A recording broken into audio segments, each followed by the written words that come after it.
Thaís, aparece para você aí o que está gravando, aparece os slides? Já apareceu gravando. O slide ainda não. Agora, o slide sim. Pronto, vamos lá. Então, hoje, Thaís, nós vamos estudar exclusivamente aí o conceito de provas. Ô, Thaís, deixa eu te perguntar uma coisa antes. Tu tem Instagram? Tu tá com... Tenho, Tu tenho, tá seguindo tenho. o Instagram da gente? Tô seguindo. Tô seguindo. Eu só não posto nada. Às vezes eu curto quando aparece, porque eu tô tentando me desintoxicar do Instagram. Ah, mulher, parabéns para você. Eu também não tenho Instagram pessoal, é só o do Descomplica. Olha, eu tenho que ter porque eu tenho que propagar, né? Tenho que divulgar sobre as coisas que eu vendo. Mas assim, eu preciso me desintoxicar, senão eu não estudo, não faço nada. Entendi, entendi. Tranquilo. Meu amor, veja só, hoje nós vamos estudar o conteúdo de provas, porque eu observei que eu gravei o conteúdo da aula 22, que o tema era provas de processo do trabalho. E nesse conteúdo sumiu. Às vezes acontecem umas coisas no Meet que eu não entendo. E aí eu procurei a aula para poder baixar e não consegui. Aí, veja só, como no nosso planner, aqui na semana 7, que é a semana que nós estamos, a quarta-feira era o dia de vocês fazerem o simulado da OAB 40. Pegar a prova da OAB 40 e responder, né? Não sei se vocês fizeram isso. Mas Hum. aí o que é que acontece? O que é que acontece? Como a aula de ontem, a aula de hoje, que era sentença e coisa julgada, eu já dei ontem, porque eu adiantei o conteúdo.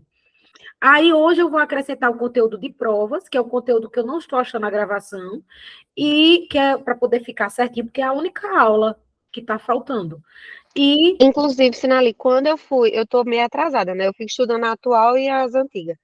Aí eu cheguei ontem na 21, quando eu fui procurar 22, já pulava para 23. pois é, Eu ia aí te justamente, questionar isso. exato. E aí quando eu fui olhar, e eu gravei essa aula de provas, eu gravei até no sábado. E aí o que é que acontece? Subiu o arquivo. Eu não sei se não fechou direito, né?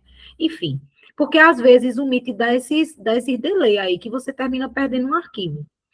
Mas aí, veja só, eu vou gravar hoje essa de provas, que é a aula 22, e amanhã nós vamos para a aula de processo de processo penal e administrativo, certo? Porque aí eu fico kit com a minha semana e também já coloco à disposição a aula 22, que é a aula que está faltando, né?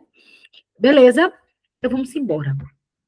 Vamos estudar, que é um conteúdo também bem extenso, por isso que também é importante estudar só ele na manhã de hoje. Então, vamos iniciar nossa pílula do conhecimento, estudando o processo do trabalho.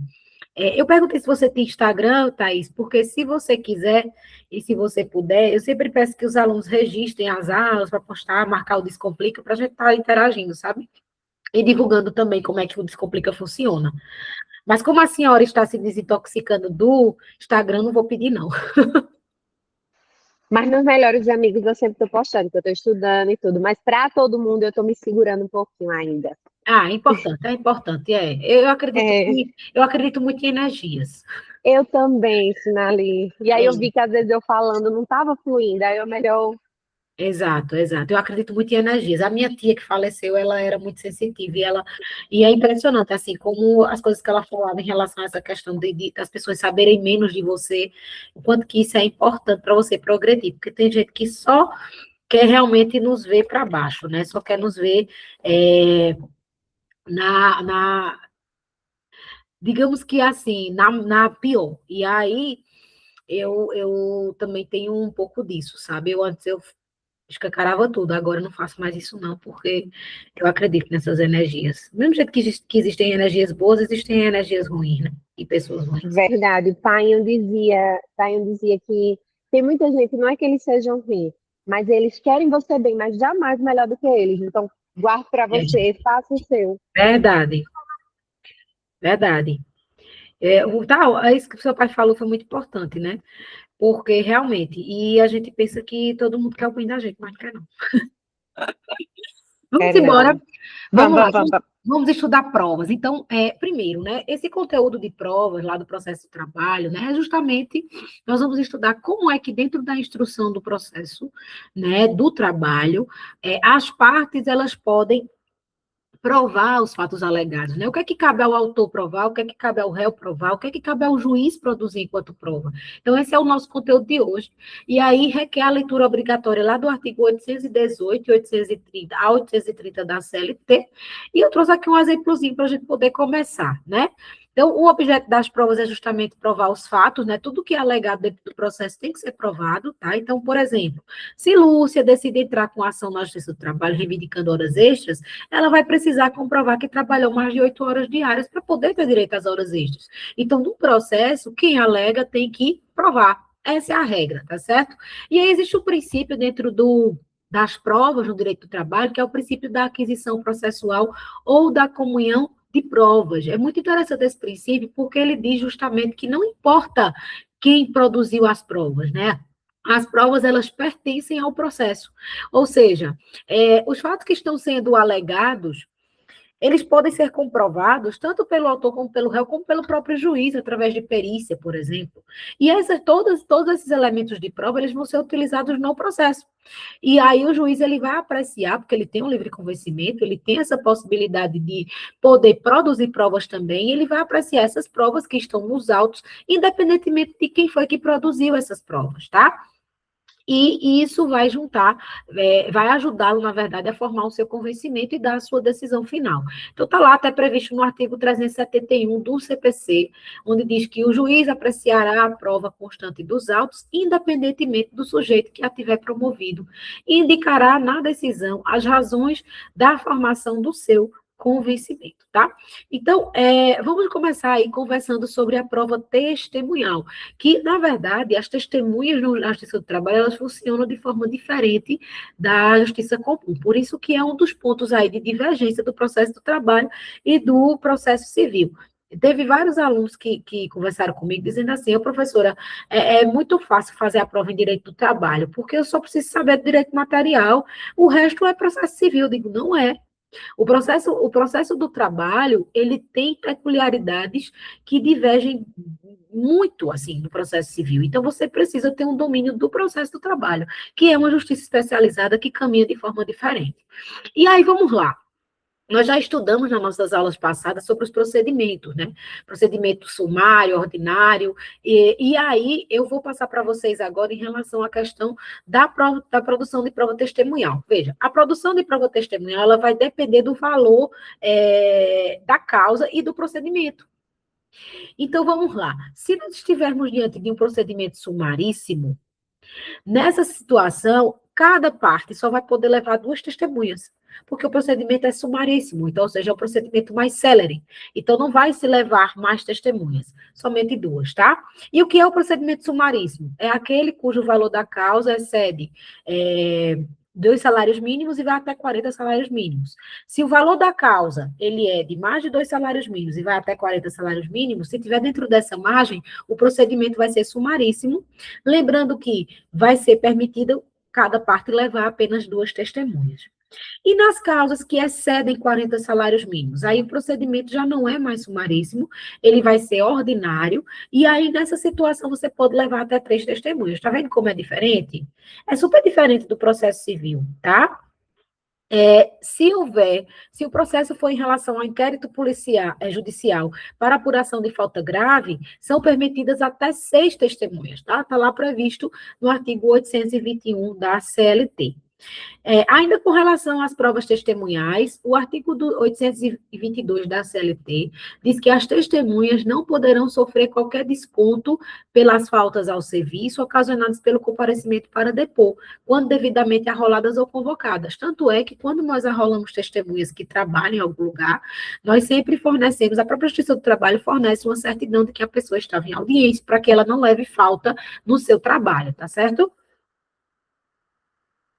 O artigo 823 da CLT vai dizer que, se a testemunha for funcionário civil ou militar e tiver de depor em hora de serviço, será requisitada ao chefe da repartição para comparecer à audiência marcada. Então, tem que ser avisado o chefe, né, o seu superior hierárquico, para que ele possa comparecer, né, na audiência, tá certo? Lá na forma do artigo 823. O artigo 824 da CLT, ele vai dizer que o juiz ou o presidente providenciará para que o depoimento de uma testemunha não seja ouvido pelas demais. Então, as testemunhas, elas são ouvidas sozinhas, né? E aí é interessante, porque como é que acontece? Se faz o pregão, e aí chama-se a testemunha, ela faz o depoimento dela, depois que ela faz o depoimento dela, ela não volta para a sala de espera, onde estão as outras testemunhas. Ela permanece na sala de audiência, lá sentadinha. Entendeu? E aí a outra testemunha vem depois, justamente para impedir que haja aí um comprometimento nos depoimentos. Então, por isso que acontece dessa forma, tá certo? No procedimento sumaríssimo, né, e aí lá no artigo 825, vai dizer que as testemunhas comparecerão no sumaríssimo, a audiência independentemente de notificação ou intimação, ou seja, é dever da parte levar as testemunhas, tá certo? Arrolar essas testemunhas no processo e levá-las. Então, o parágrafo único vai dizer que as que não comparecerem serão intimadas, se for importante o depoimento delas, né?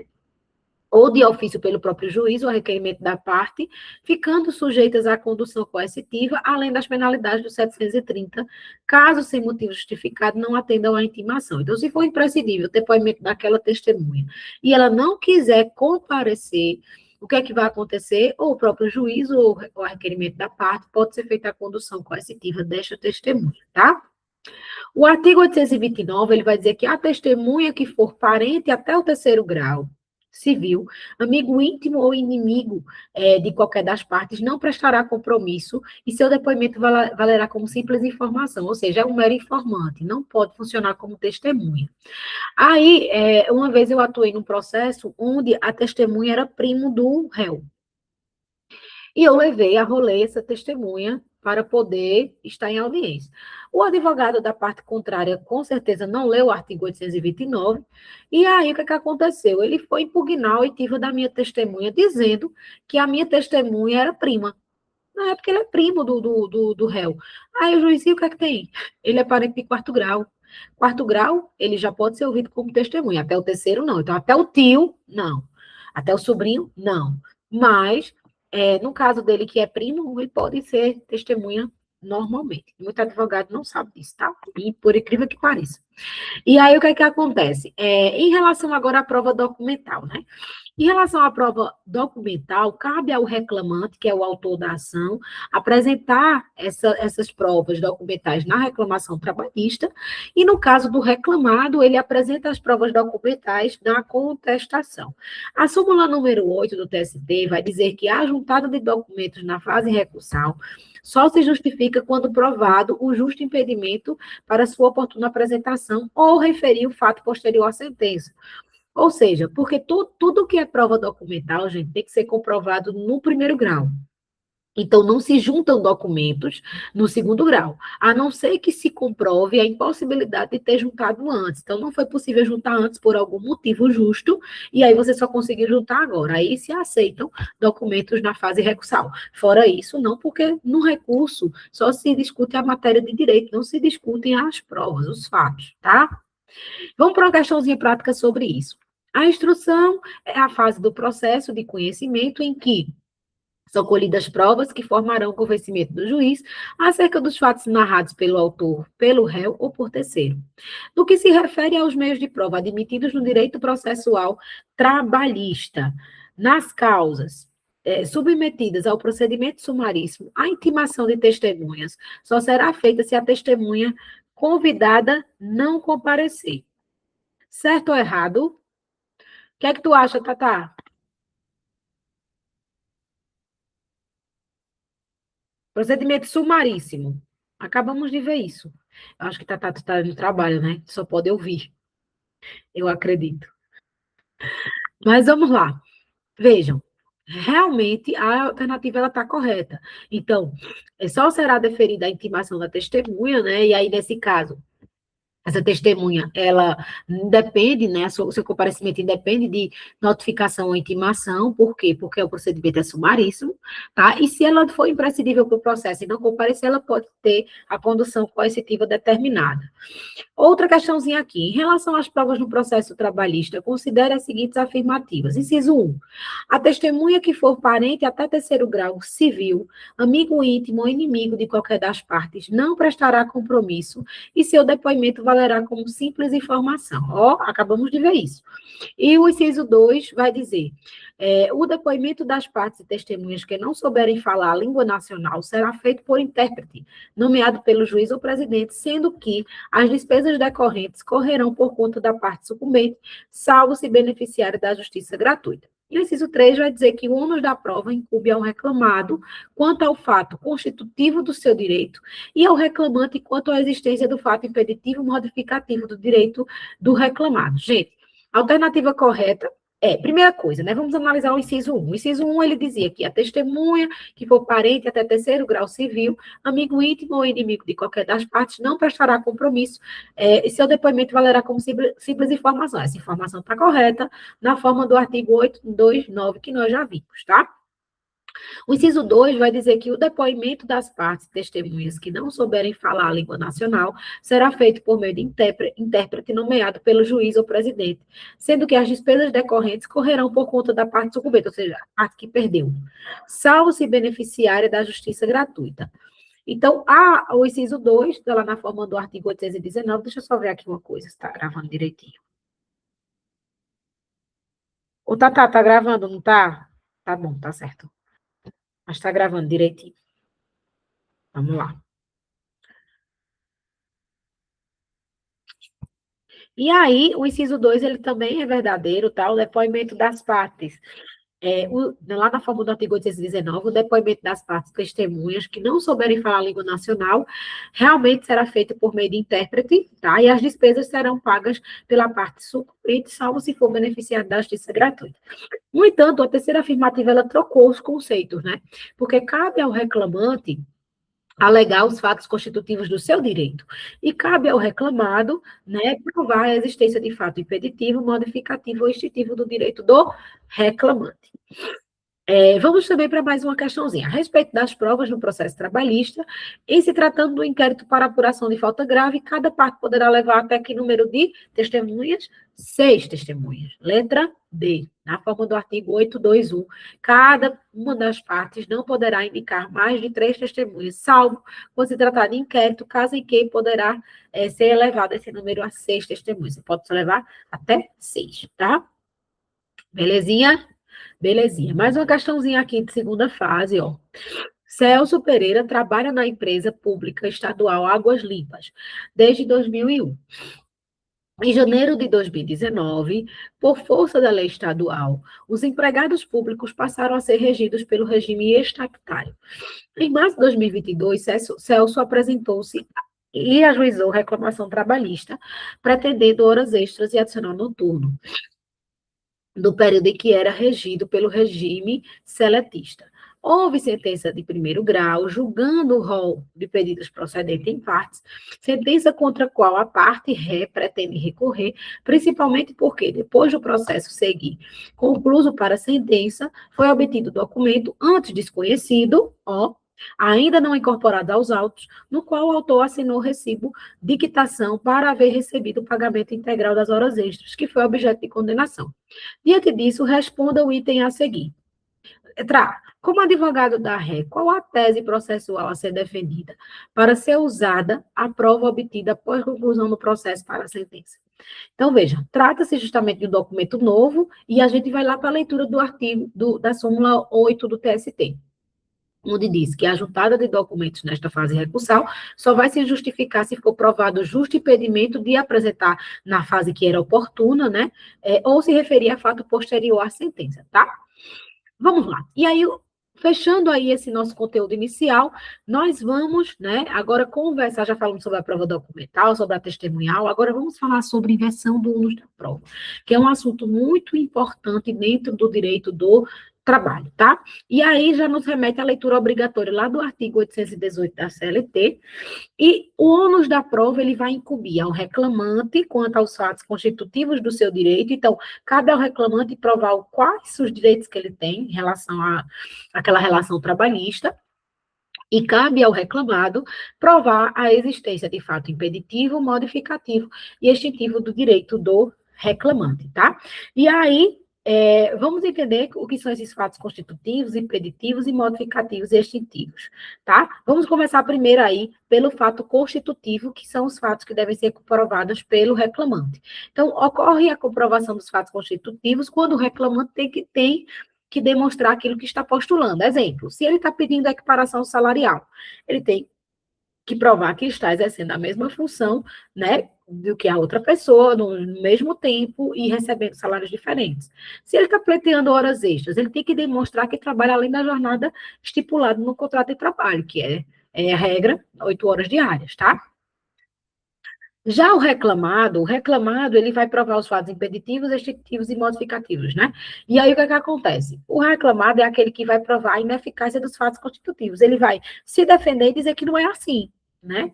E aí, o reclamante, por exemplo, ele pede aviso prévio, alegando ter sido despedido sem justa causa, e o reclamado reconhece a despedida, mas alega que se deu em virtude de ato de improbidade ao reclamante, é um exemplo de uma comprovação que o reclamado vai ter que trazer, conforme o artigo 482, a linha A da CLT, tá?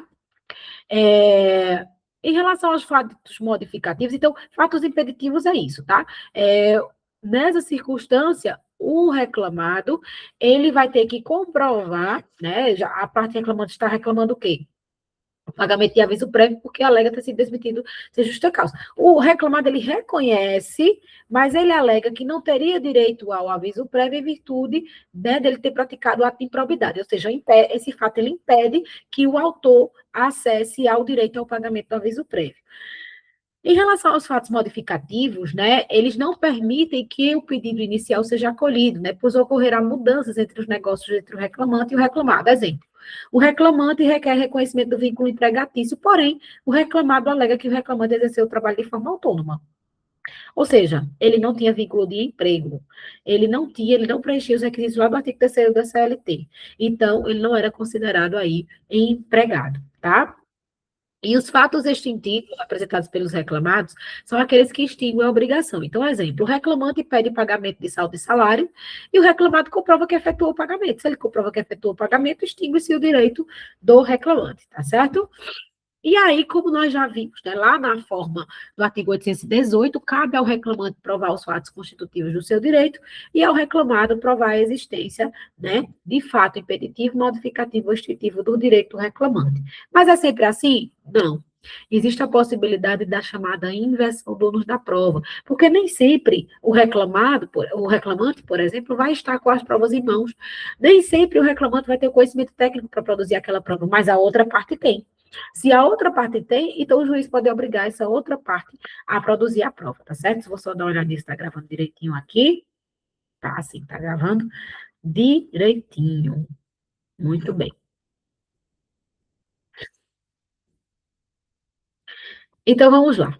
Teoria da dinâmica do ônus da prova. Então, o artigo vai dizer o seguinte: nos casos previstos em lei, ou diante das peculiaridades da causa relacionadas à impossibilidade ou à excessiva dificuldade de cumprir o encargo nos termos deste artigo, ou a maior facilidade de obtenção de prova do contrário, poderá o juízo atribuir o ônus da prova de modo diverso, desde que o faça por decisão fundamentada, caso em que deverá dar à parte a oportunidade de desincumbir do ônus que lhe foi atribuído, tá? Então, a inversão do ônus da prova, ela é possível? Ou seja, vamos supor que eu estou pedindo horas extras, tá? Dentro de uma reclamação trabalhista como empregada. Mas, veja, quem tem acesso ao ponto, quem tem acesso ao registro de ponto, a folha de ponto não sou eu. Quem tem registro é o empregador. Então, eu peço ao juiz para que o empregador comprove, traga aos autos o meu livro de pontos para que eu possa provar se houve ou não, se excedeu ou não as horas trabalhadas, entendeu? Aí vamos lá, para haver a inversão do ônus da prova, tem que haver caso previsto em lei, né? Onde a prova, a forma de produzir a prova, ela é impossível ou excessivamente difícil de conseguir, e houver uma maior facilidade de produção do fato contrário, tá certo? E aí, o parágrafo 2º, ele vai dizer que a decisão referida ao parágrafo 1º deste artigo deverá ser proferida antes da abertura da instrução e a requerimento da parte. Implicará o adiamento da audiência e possibilitará aprovar os fatos por qualquer meio admitido em direito. O parágrafo terceiro, ele vai dizer que a decisão referida no parágrafo primeiro deste artigo não pode gerar situação em que a desincumbência do encargo pela parte seja impossível ou excessivamente difícil, tá? Temos aí a leitura obrigatória da súmula 338 do TST, que vai dizer o seguinte, que é ônus do empregador, que conta com mais de 10 empregados, que aí não é mais de 10, agora é mais de 20, de acordo com a reforma da CLT, o registro da jornada de trabalho. Uma não apresentação injustificada dos controles de frequência gera presunção relativa de veracidade da jornada de trabalho, que pode ser elidida na prova em contrário, tá certo? São 20 empregados. Veja, controle de jornada de trabalho é ônus do empregador provar, tá? O artigo 74, ele diz que o horário de trabalho deverá ser anotado em registro dos empregados, e o parágrafo 2º vai dizer que em estabelecimentos com mais de 20 trabalhadores, será obrigada a anotação da hora de entrada e saída para registro manual, mecânico ou eletrônico, conforme instruções expedidas pela Secretaria Especial de Previdência e do Trabalho do Ministério da Economia, permitida a pré-assinalização do período de repouso, tá? O inciso 2º, ele vai dizer que a presunção de veracidade da jornada de trabalho, ainda que prevista em instrumento normativo, pode ser lidida por prova em contrário, ou seja, a força probatória ela é relativa. E aí, o inciso 3 vai dizer que os cartões de ponto que demonstram horário de saída do uniforme são inválidos. Aquele cartão de ponto britânico, a gente já falou sobre isso quando nós conversamos lá sobre jornada de trabalho. Então, não é possível que o funcionário sempre chegue às 8 e sempre saia às 6. Então, esses horários britânicos, eles não são contados como prova para poder provar a jornada de trabalho.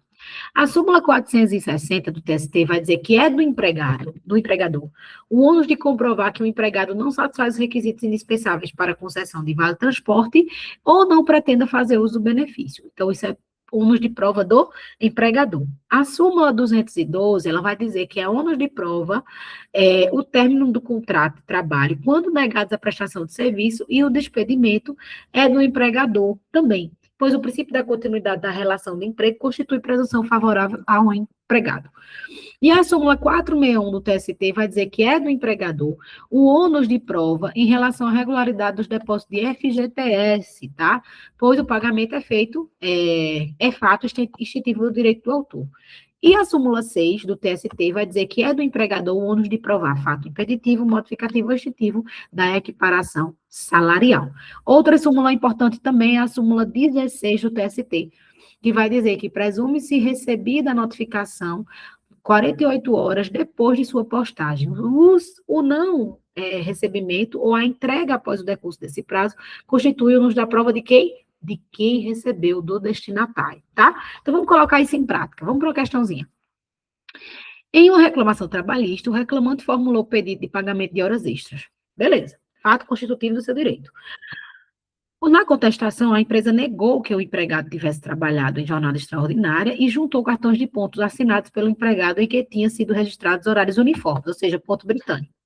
Na audiência de instrução não foram ouvidas testemunhas, nem da empresa, nem do empregado. E aí, minha gente? Nessa situação hipotética, os cartões de ponto, letra A, são considerados como prova, podendo ser usados pelo empregado para comprovar a jornada trabalhada? Letra B. Comprova a jornada de trabalho efetivamente cumprida, pois a assinatura expressa a concordância do empregado com os registros?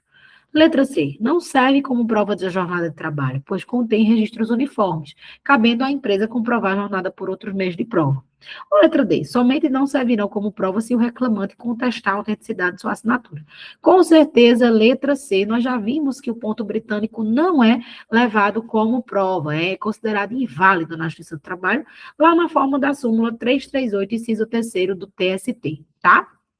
Tá aí a súmula que os cartões de ponto que demonstram horários de entrada e saída uniformes são inválidos por meio de prova, invertendo-se o ônus da prova relativo às horas extras, que passa a ser do empregador, prevalecendo a jornada da inicial, se dele não se desincumbir, tá? Temos aí outra questãozinha. Você foi contratado como advogado por um trabalhador que requereu, em reclamação trabalhista, o pagamento de horas extras e adicional noturno. Em audiência, após ter acesso à defesa, você verificou que a tese defendida pela reclamada foi a seguinte: em relação ao adicional noturno, negou o direito, porque a convenção coletiva da categoria prevê, em uma das cláusulas expressamente, que a remuneração do trabalho noturno seria igual ao diurno, sem direito adicional. Em relação ao pedido de horas extras, negou a existência, apresentando o controle de ponto assinado pelo trabalhador, que contém horas invariáveis de entrada e saída. O juiz concedeu prazo para manifestação acerca da defesa e dos documentos. Considerando a situação posta nos termos da CLT e o entendimento consolidado no TST, responda à indagação a seguir. Letra A. À luz da defesa e dos documentos, que tese jurídica você apresentaria em relação ao pedido de horas extras? Justifique seu pedido. O examinando, ele vai ter que responder, neste caso, que os controles de horários invariáveis são inválidos, como nós já vimos na fórmula da súmula 3385 terceiro do TST, e a nossa resposta seria justamente que a sociedade empresária, ela passa a ter o ônus da prova, né? Inverte-se aí o ônus da prova, tá certo? Belezinha, esse foi o nosso conteúdo de hoje sobre provas, tá? Amanhã nós nos encontraremos para poder fechar a nossa semana de Pílula do Conhecimento. Tatá, não sei se tu tá aí. Tchau, tchau. Bom estudo, viu? A gente se encontra amanhã novamente. Tchau, Sinali, bom dia. Bom dia. Obrigada. Beijo.